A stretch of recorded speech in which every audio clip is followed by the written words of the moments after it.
अस्सलाम वालेकुम जी। Doctor Mohammad Nadeem server मेरा नाम और आप मेरा यूट्यूब चैनल देख रहे हैं। सोराइसिस पे बात करते हैं आज। स्किन के ऊपर मुख्तलिफ निशानात बन जाते हैं, गोल हो सकते हैं और उसके ऊपर रेड निशान हो सकते हैं, उसके ऊपर ड्राई स्किन हो सकती है। तो आज का मौजूद हमारा ये होगा। इस पे कौन कौन सी मेडिसिन है ये बताता हूँ, और ये ऑटो इम्यून सिस्टम ही जब वीक होता है तो तब भी ये प्रॉब्लम शुरू होती है। तो इसमें सबसे पहले मैं आपको आज मेडिसिन बताता हूँ, सबसे अच्छी मेडिसिन कौन सी है। तो शुरू करने से पहले ही आर्सेनिकम एल्बम तकरीबन इसमें 50 से 60% पेशेंट्स पे अच्छा काम करती है सोराइसिस पे। उसमें किस किस्म की सिम्टम्स होंगी कि मैं आपको तस्वीरों पे दिखाने की कोशिश करूँगा। मेरे बहुत सारे पेशेंट्स इस टाइम चल रहे हैं। उसमें स्किन के अमूमन लेग्स पे या इस जगह पे कहीं भी हो सकता है। फेस पे ये कम होता है, निशान बन जाते हैं। पहले स्वेलिंग होगी, उसके बाद साइडों से एक किनारा जैसे गोल इस तरह बन जाएगा। गोल भी हो सकता है और नक्शा भी बन सकता है, जैसे पाकिस्तान का नक्शा है, कोई और है इस तरह नक्शा नुमा, यानी ये नहीं कह सकते पाकिस्तान का नक्शा। तो वैसे फैल गई स्किन, ऊपर से रेड होगी और उसके ऊपर खुश्क जिल्द आ गई। अब आर्सेनिकम एल्बम हम तब देंगे अगर पेशेंट्स जो है वो थोड़े थोड़े अरसे के बाद थोड़ा थोड़ा पानी भी तलब करता है, ठीक। तो फिर हम आर्सेनिकम एल्बम अगर इस पेशेंट को देंगे तो सोराइसिस उसका 100% ट्रीटेबल है। आप सोचेंगे 100%, क्योंकि दूसरे इलाजों में इसका नहीं है। 100% इसका ट्रीटमेंट है, ठीक हो जाता है इससे सोराइसिस होम्योपैथिक दवाई से। अब यही स्किन अगर रेड स्पॉट हैं और दरमियान से वाइट हो गया है और उसके ऊपर इस तरह का वाइट हुआ है जैसे मछली के छिलके हैं, मछली के छिलके, आप उसको उंगली मारेंगे तो ऐसे लगेगा जैसे मछली के ऊपर अगर आप जो फिश है उसकी बात कर रहा हूँ मैं, उसको अगर आप उंगली मारेंगे तो एक छिलका गोल सा निकलेगा, वो बड़ा चमकीला सा होगा, खुश्क सा होगा, उस तरह की स्किन बन जाती है। वो भी आपको दिखाने की कोशिश करते हैं तस्वीरों में। तो उसमें अगर इस तरह का है तो फिर ग्रेफाइटस दवाई आती है, ग्रेफाइटस। लेकिन ग्रेफाइटस की एक और सिम्टम है। ग्रेफाइटस में ये होता है कि चांद के मुताबिक मर्ज आता है और जाता है। जब चांद की तारीख 15-16 होगी, यानी फुल जोबन पे होगा चांद, तो फुल रोशनी में होगी, तो इसका मर्ज बढ़ जाता है।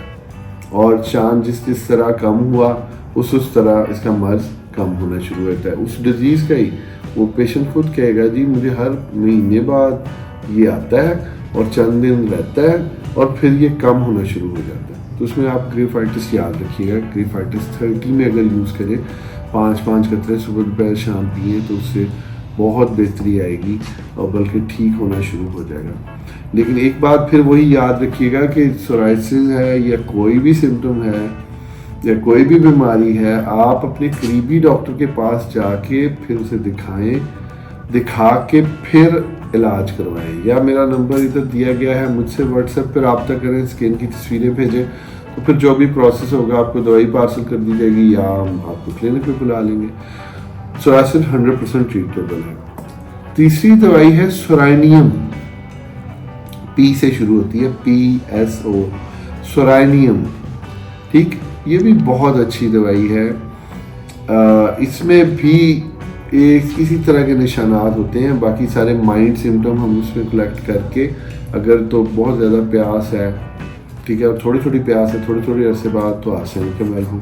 अगर उसके ऊपर छिलके हैं तो ग्रेफाइटस।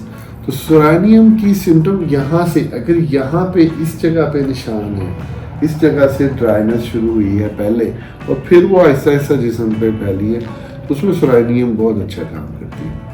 इसके बाद है पेट्रोलियम। पेट्रोल से लफ्ज़ मिलता जुलता है, पेट्रोलियम पेट्रोल से ही बनती है। पेट्रोलियम तो ये भी बहुत अच्छी दवाई है अगर स्किन सारी खुश्क होना शुरू हो जाए, लेकिन प्यास का इसमें शिद्दत का कोई सिम्टम नहीं होगी, तो फिर सोरानियम भी इस सोराइसिस में अच्छा काम करती है। अगर ऐसा स्किन हो कि उसमें सोराइसिस भी है और उस बंदे के जिस्म में जहाँ भी ज़ख्म होगा उसमें पस पड़ जाएगी, ठीक, उसमें पस पड़ जाए, फ़ौरन हील अप ना हो, तो फिर 2 दवाएं ज़हन रखें, सिलेशिया 30 में और हेपर सल्फर 30 में। हेपर सल्फर की पस जो होती है वो येलो होती है, थोड़ी सी जर्दी जैसे पल्सर टीला की होती है, सब्जी माइल जर्द जिसको कहते हैं, यानी थोड़ी सी पीली और सब्ज को अगर मिक्स करें तो उस तरह की पस निकलेगी। और सिलेशिया की पस जो होती है वो वाइट होती है। तो ये दोनों भी काम करती हैं इसमें, लेकिन बाकी सारी दवाएं एक तरफ और आर्सेनिकम एल्बम एक तरफ। यानी अगर 100 पेशेंट्स अगर आपके पास सोरानियम के आते हैं या हमारे पास आते हैं तो हाफ से ज़्यादा को आर्सेनिकम एल्बम बेहतरीन ट्रीट करती है, ठीक हो जाते हैं पेशेंट्स। और बाकियों में जो मैंने आपको दवाइयाँ बताई वो है। इसके साथ मैं जो अपना मेरा तजर्बा है, 1992 से मेरा क्लिनिक है, तो अभी लास्ट 10 ईयर से मैंने शुरू किया है कि एनिमल थिंग्स मैं छुड़वाता हूँ। एनिमल थिंग्स अगर छोड़ दी जाए, एनिमल थिंग्स बहुत बड़ा लफ्ज़ है, और प्रिजर्वर थिंग्स छोड़ दी जाए। एनिमल थिंग्स में क्या है, चिकन से अंडा बनता है, अंडे से बेकरी बनती है, तो ये नहीं खाना। फिर मटन नहीं खाना, फिर उसके बाद बीफ नहीं खाना। बीफ कुछ लोग कहते हैं सानू तो छुड़वाया, कुछ लोग पीठ शीट छुड़वा देते हैं, तो लेकिन साथ दूध पीते होंगे, तो वो भी उसी से आता है, बीफ से। तो दूध, उसके बाद मक्खन, देसी घी और डेयरी प्रोडक्ट सारी होगी। फिर उसके बाद फिश आ गई, और उसके बाद प्रिजर्वर थिंग यानी केचप होगी, कोल्ड ड्रिंक्स हो गए, डब्बे वाली सारी चीज़ें होगी, तो ये सारी मैं बंद करवा देता हूँ। तो मरीज़ पूछते हैं खाना क्या है, सब्ज़ी खाएं, दाल खाएं, रोटी सादा खाएं, फल सारे खाएं, पानी सादा पिएं, ठीक, चावल खाने हैं तो खा सकते हैं, आलू वाले खा लें, मटर वाले खा लें, यानी वेजिटेबल चावल या दालों वाले चावल खा लें, तो उससे पेशेंट बहुत जल्दी ठीक हो जाता है। सोराइसिस बल्कि और भी बहुत सारी अमराज हैं जो मैं इस डाइट प्लान से ठीक करता हूँ, 100% ट्रीटेबल है। ऐसा कुछ नहीं है कि सोराइसिस ठीक नहीं होता। मैंने आपको दवाएं बता दी, मैंने आपको उसकी टेक्निकली टर्म नहीं बताई कि वो क्यों होता है, क्या है। ऑटोइम्यून सिस्टम है, स्किन के अंदर कुछ सेल्स होते हैं जो डिफेंस सेल होते हैं, और जो वो उनमें जब गड़बड़ पैदा होती है तब ये प्रॉब्लम आती है। तो आपको वीडियो अच्छी लगी हो तो अपने सोराइसिस वाले किसी भी पेशेंट जिसको कोई स्किन पे प्रॉब्लम हो तो उसके साथ शेयर कीजिएगा, इसको लाइक कीजिएगा, अपना ख्याल रखिएगा। डॉक्टर मोहम्मद नदीम सरवर मेरा नाम, और आप मेरा यूट्यूब चैनल देख रहे हैं। अस्सलाम वालेकुम।